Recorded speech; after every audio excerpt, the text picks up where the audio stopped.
보입니다. MBC 뉴스 배주환입니다.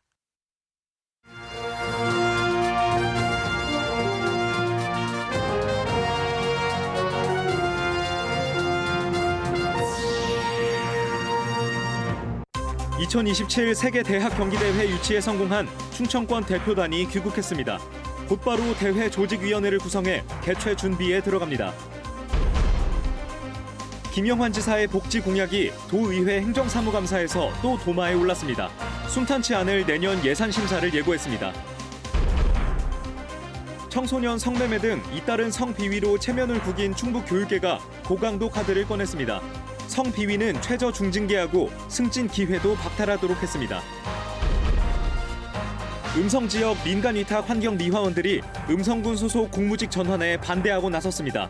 보통은 해달라고 아우성인데 이들은 무슨 사연인지 취재했습니다.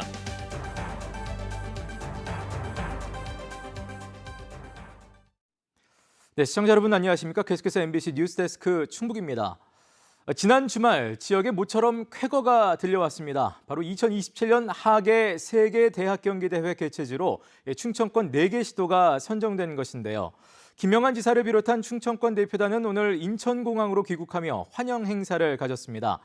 특히 4년 전 대회 유치를 처음으로 제안했던 이시종 전 지사도 축하의 인사를 건넸습니다. 김대웅 기자가 보도합니다. 2027년 하계세계대학 경기대회 개최지가 결정되는 순간 4개 시도로 구성된 충청권 대표단은 얼싸안고 환호했습니다. 국내에서는 처음으로 광역자치단체가 하나가 돼 국제대회를 유치했습니다. 충청권 대표단이 대회 유치 이틀 만에 인천공항을 통해 귀국했습니다. 대한체육회가 마련한 환영 행사에서 4개 시도지사는 450만 충청인들의 승리라고 자축하면서 성공적인 대회 개최를 약속했습니다. 환경 문제와 탄소 중립을 포함한 여러 가지 문제가 제기되어 있는 상황에서 충청 유니버시아드 대회가 그런 면에서도 하나의 모범을 보일 수 있는 세계 대학생들의 올림픽으로 불리는 유니버시아드 대회는 국내에서는 지난 2015년 광주 대회까지 모두 3차례 열렸는데 대회명을 세계대학 경기대회로 바꾼 이후에는 첫 개최입니다. 충청권 4개 시도는 경쟁지였던 미국 노스캐롤라이나에 비해 시설이나 인지도 면에서 뒤떨어진다는 평을 받아왔습니다. 하지만 투표 결과는 14대 7의 완승.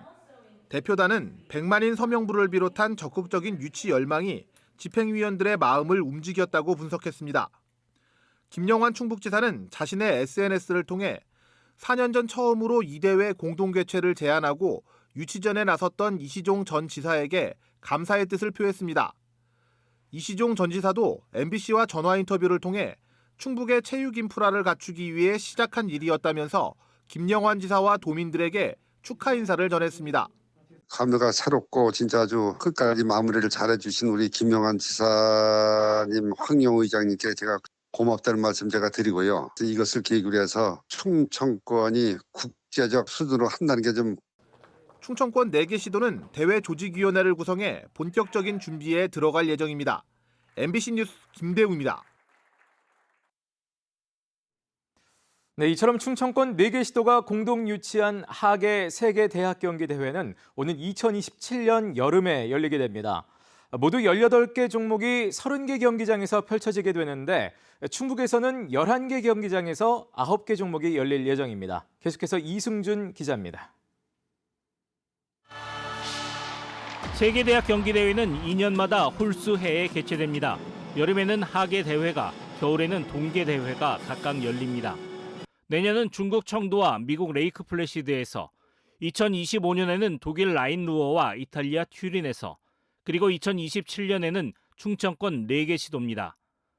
충청권 메가시티가 유치한 하계대회는 오는 2027년 8월에 열립니다. 150여 개 나라에서 15,000여 명이 참가할 것으로 예상됩니다. 개최년도 기준 17살에서 25살 사이 대학생과 대학원생이 참가할 수 있습니다. 참가 종목은 육상과 양궁, 농구, 태권도 등 18개 종목, 모두 30개 경기장에서 펼쳐집니다.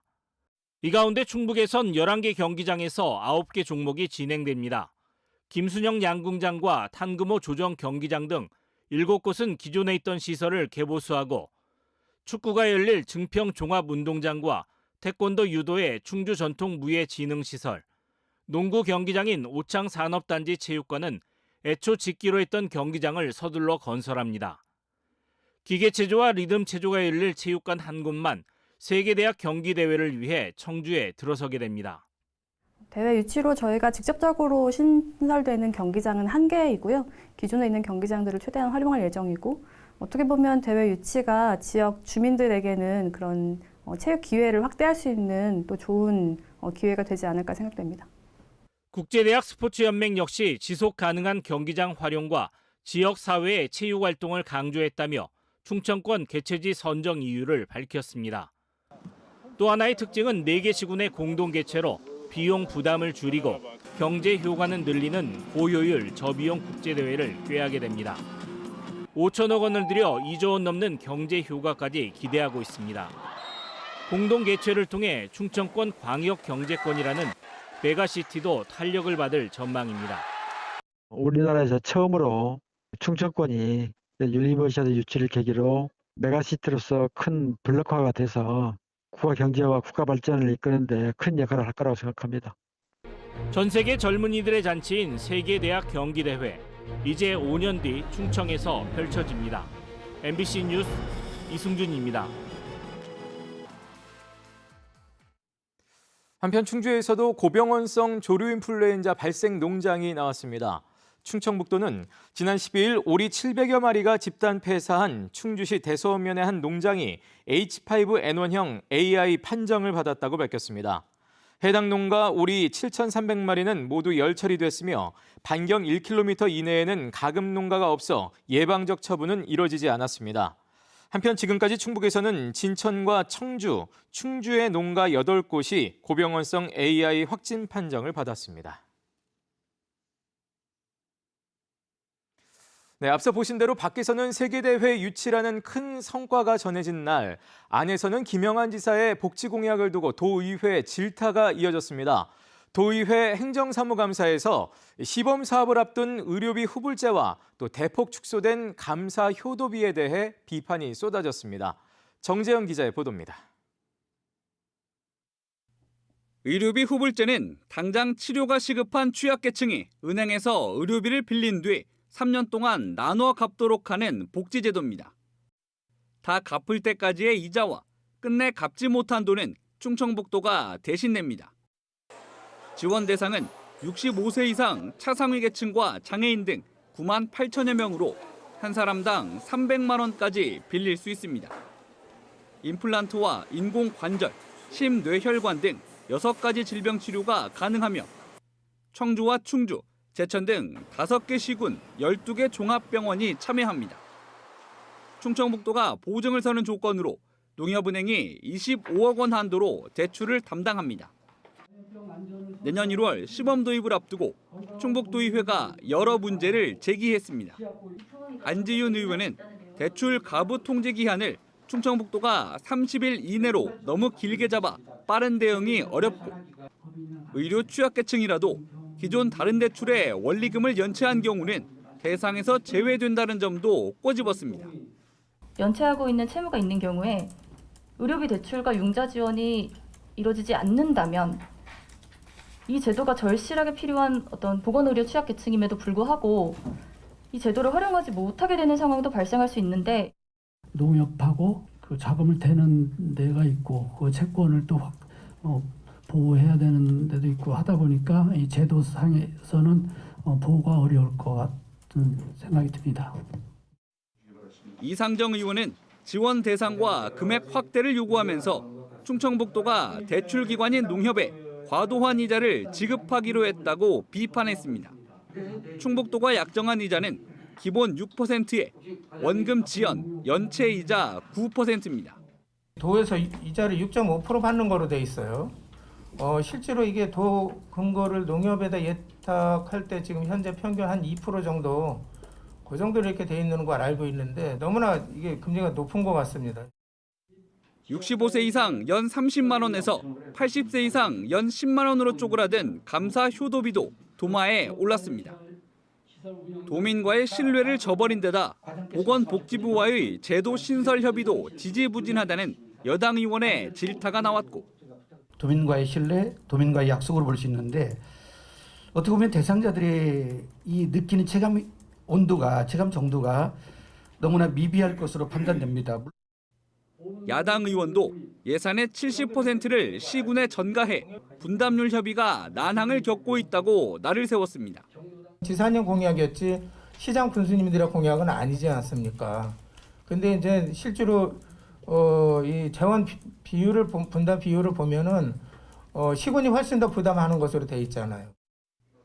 충청북도는 3대 현금성 복지 공약을 위해 123억 원, 의료비 후불제에는 9억 2천만 원을 내년도 예산안에 편성했습니다. 이달 말 본격적인 예산 심사가 시작되면 또 한 번 경랑이 예상됩니다. MBC 뉴스 정재영입니다. 청소년 성매매 등 잇따른 성사건으로 고개를 숙인 충청북도 교육청이 특별 대책을 내놨습니다. 성비위 사건은 무조건 중징계하고 승진은 물론 급여까지도 제한하기로 했습니다. 또 성비위 예방 차원에서 중장기 대책을 마련하기 위해 전담 조직도 꾸리기로 했습니다. 김영일 기자가 보도합니다. 미성년자 성매매와 학생과의 성관계, 그리고 성희롱과 성추행 사건까지 성비위로 징계를 받거나 징계 절차가 진행 중인 충북의 교직원이 올해만 무려 19명에 달합니다. 지난해보다 무려 6배 이상 늘었습니다. 잊을만 하면 터지는 교직원 성비위에 교육청이 특별 대책을 내놨습니다. 성비위를 저지르면 무관용 원칙을 적용해 범죄 경중과 관계없이 중징계하기로 한 겁니다. 징계 처분을 받은 교직원은 교관급 이상이나 5급 이상으로 승진할 수 없고 복지 점수와 성과 상여금 같은 급여도 최대 9년 동안 받을 수 없습니다. 또 해당 기관 관리자에 대해서도 연대 책임을 묻기로 했습니다. 성비위 예방 교육과 연수 지원을 강화하겠습니다. 기관 내 성비위 사안 발생 시 관련자의 연대 책임을 강화하여 관리자의 책무성을 강조하도록 하겠습니다. 피해자가 심리적인 안정을 찾을 때까지 전문가 상담을 지원하는 기준도 세웠습니다. 성비위 근절을 위해 교육청 차원에서 중장기 대책도 추진합니다. 부교육감을 위원장으로 하는 전담팀을 꾸려 전문가와 함께 조직 문화를 진단하고 성비위 예방 대책을 마련합니다. 급속기관하고 교육지원청하고 학교를 아우르는 그런 조직 문화 혁신에 대한 내용을 담고 있어서 그 기관별로 저희가 분과를 만들고 진행할 예정입니다. 또 내년 6월까지 충북도 내 학교와 교육기관을 대상으로 공직기강 실태를 집중 점검하고 성비위 예방 교육도 함께 진행합니다. MBC 뉴스 김영일입니다. 12구 참사 사망자들을 추모하고 원인 규명과 책임자 처벌을 촉구하는 집회가 오늘 청주에서 열렸습니다. 충북 지역 10여 개 시민단체와 진보정당으로 구성된 충북민중대회 추진위원회는 오늘 오후 6시 34분 청주 소나무길에서 12구 참사 책임자 처벌 촉구 집회를 열고 1.2km 거리 행진을 벌였습니다. 오늘 집회 시각인 오후 6시 34분은 사고 당일 112에 처음 신고가 들어온 시각입니다. 이들은 최초 신고 이후 11차례나 신고가 접수됐는데도 적정한 조치가 이뤄지지 않았다며 이러한 참사가 없는 사회를 만들기 위해 이번 집회를 마련했다고 설명했습니다. 민주노총 전국보건의료노조 충북본부가 지역병원의 의사 부족을 호소하고 나섰습니다. 민주노총 보건의료노조는 충북도청 앞에서 기자회견을 열고 충북의 인구 10,000명당 의사 수는 34.1명으로 전국 최하위 수준이고 도내 공공병원 전문의 수는 정원의 80%도 안 된다고 주장했습니다. 이들은 또 의사가 부족하다 보니 간호사가 처방과 시술을 대신하는 불법 의료까지 이뤄지고 있다고 지적했습니다. 민주노총 보건의료노조는 의사 부족 문제를 해결하기 위해 의대 정원을 확대하고 지역 필수 의료 인력 확보를 위한 지역의사법도 제정하라고 요구했습니다.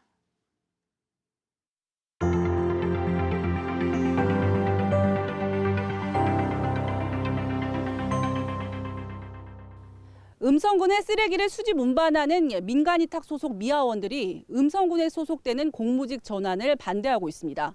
이 비정규직의 정규직화가 싫다는 얼핏 이해가 어려운 주장인데요. 이들은 공무직이 되면 임금이 줄고 정년도 준다고 주장하고 있습니다.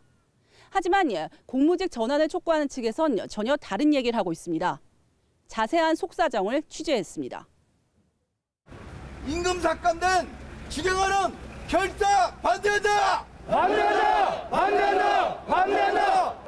음성지역 생활 폐기물을 수집 운반하는 민간업체 소속 미화원의 대부분인 70여 명이 업무 현장이 아닌 집회 현장에 모였습니다. 직영 전환, 즉 자신들의 공무직 전환을 반대한다고 목소리를 높이는 이유는 뭘까? 현재의 공무직 인건비 기준대로라면 민간 소속인 지금보다 임금이 줄고 정년 이후 61세 이상도 일할 수 있는 촉탁 전환이 힘들다는 겁니다. 이들의 공무직 전환 논의가 이뤄지게 된 것은 지난 7월부터 20여 년간 민간에 맡겼던 음성의 4개 청소구역 가운데 한 곳이 지난해 직영으로 전환됐습니다. 대포 통장을 이용해 미화원들의 인건비를 빼돌린 혐의를 받는 위탁업체가 계약 해지됐기 때문입니다. 이때 업체 소속 미화원 20여 명도 모두 공무직으로 전환됐습니다. 그런데 음성군은 당시 미화원들의 임금을 기존에 받던 환경부 고시 기준보다 적은 공무직 임금 규정을 적용했습니다. 이 과정에서 많게는 1,000만 원 가까이 연봉이 깎이는 사람도 나왔습니다. 지금 직영화에 급여를 못 맞춰주니 우리 보고 임금을 깎아라. 정년도 우리는 지금 건강하시면 65세까지 근무를 하고 있어요. 근데 들어올 때는 정년도 축소를 시키겠다. 이런 직영화를 받을 수 있는 근로자, 노동자가 어디 있겠습니까? 그래서 반대하는 거지 직영화 자체를 반대하는 게 아닙니다. 하지만 실제 임금 저하를 겪고 먼저 공무직이 된 사람들은 장기적인 관점에서 봐달라고 호소합니다. 공무직 전환으로 오히려 얻는 이점이 더 많았다는 겁니다. 휴직이 6개월까지도 돼가지고 그 안에 요양을 하면서 그 다치거나 하신 분들이 다시 복귀할 수 있는 그런 체제가 되는 것도 굉장히 큰 장점이죠. 부모로서 내 자식 보러 학교 행사나 이런 거 갈 때 그리고 또 공과로 처리하면서 갈 수 있고 연차를 쓰지 않아도. 무엇보다 민간 위탁은 모든 연차 대부분이 비슷한 임금을 받는 반면 공무직은 연차가 쌓일수록 임금이 상승하고 퇴직금 적립도 1.5배씩 쌓여 생애 전체를 놓고 따져봐야 한다고 말합니다.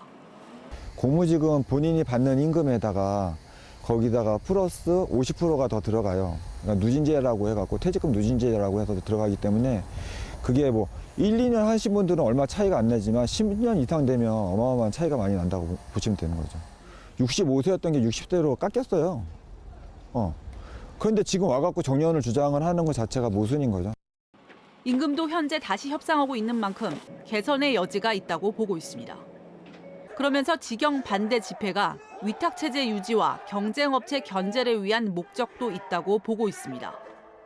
남은 3개 업체의 3년 계약 만료 시기가 올해 말로 다가왔는데 만약 직영 전환이 안 되면 앞서 계약이 해지된 업체가 입찰에 참여할 거란 소식이 들리고 있습니다. 경찰이 기소 의견으로 송치한 지 1년이 지나도록 검찰은 처벌 여부를 결정하지 않고 있습니다. 실제로 집회 현장엔 비리 업체의 입찰 참여를 반대하는 문구가 등장했고 업체 관리자도 나와 집회를 지켜보고 있었습니다. 음성군에서 퇴출을 시켰는데 올해가 이제 3년 재계약인데 법적으로 하자가 없다고 해서 입찰이 들어온답니다. 그거는 문제가 있다고 생각해서 저희가 반대 시위를 하고 있습니다. 직영전환 결정위원회를 구성해 논의 중인 음성군의 입장은 뭘까? 직영과 민간 위탁 중 어느 것이 더 낫다 말하지 않고 있습니다. 하지만 내부적으로는 직영이 청소차 구입 등 초기에 수십억 원의 투자 비용이 있지만 장기적으로는 위탁업체에 매년 수억 원의 일반 관리비와 이윤을 지급하지 않아도 돼 비용 절감이 더 큰 것으로 분석했습니다. 처우 대신 기존 임금을 요구하는 노동자와 공공의 영역에서 함께 싸우자는 노동자들, 그리고 20년 가까이 독식해온 수십억 원의 대행 사업권을 내놓을 처지에 놓인 청소업체들. 공무원 업무를 간소화할지 아니면 비용 절감을 택할지 득실을 계산하고 있는 음성군까지. 다양한 이해관계가 얽힌 청소행정 직영전환 논의는 세계 위탁업체의 계약 만료가 되기 한 달 전인 이달 말 또 한 차례 큰 고비를 맞을 것으로 보입니다. MBC 뉴스 허지입니다.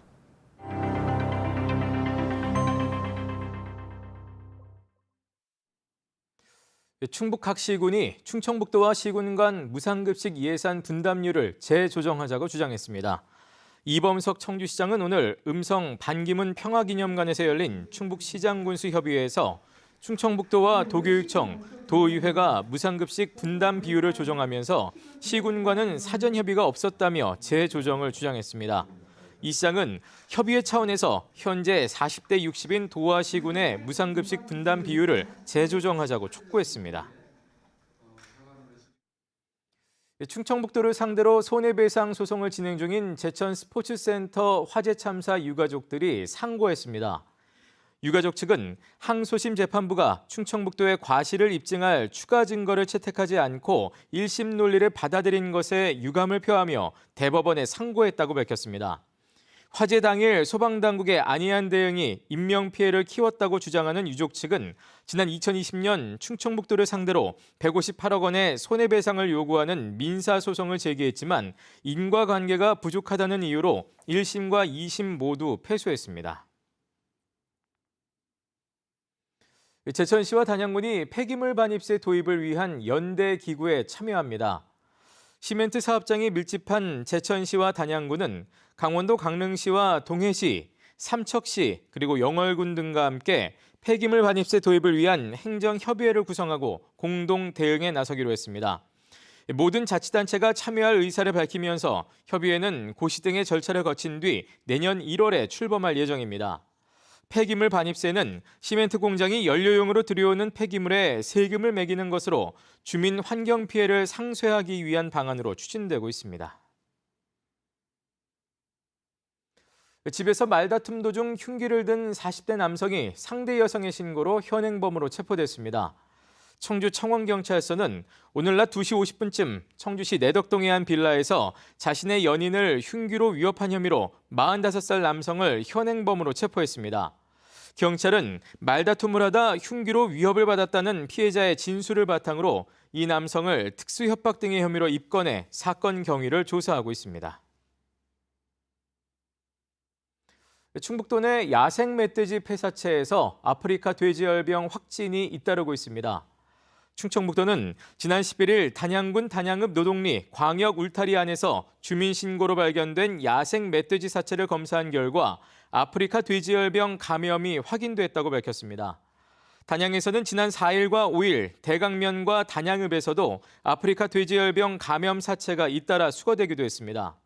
지난해 11월 충북의 첫 아프리카 돼지열병 발생 이후 1년 동안 충북에서는 단양과 제천, 충주와 보은 등 4개 시군에서 누적 265건의 감염 개체가 발견됐습니다. 네, 뉴스를 마칩니다. 시청해주신 여러분 고맙습니다.